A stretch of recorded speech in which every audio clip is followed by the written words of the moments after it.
Hi, good morning, Sean. Here's where I need your help. We've had Vicky and Jake dumped all the practice and game parks into the system, so they're all populated now. Where I need your help is defining the fields on each of the practice parks and game parks so that when we go to create practice schedules and game schedules, the rules are in there, if you will, to make sure that we don't have duplications of effort. Okay.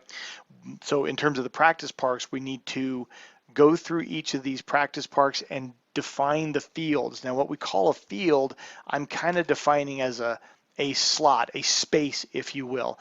Like we know that Academy Hills Park has room for a dozen teams, but for us, maybe it's only 3 or 4 that we can probably squeeze on there at any given point in time. You know this kind of stuff like I do, so that's why I need your help kind of populating it. If you want to talk some of these out, we can, but like for the sake of how to create it, Academy Hills Park, whether we're going to use it or not, and we can uncheck this box if we don't want that park to be active. We don't want it to be visible for use.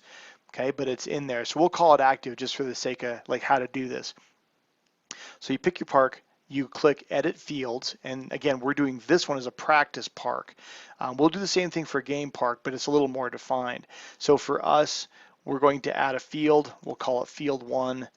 Um, we can call it space 1 for a practice or practice 1. I like that better. Practice space 1. There we go. Defined. Okay. So you just add in however many we need. Practice space 2. And we'll just have to communicate that these are not really defined. Let's just put in 3 for right now. And that's it. We're done. Okay, that's all we really need to do right now. This will prevent duplications of practice schedule, a little like our previous did, except this will hopefully be a little more self-serve. So that's all we need to do. And again, if we don't want this park to be active, we can just uncheck that box.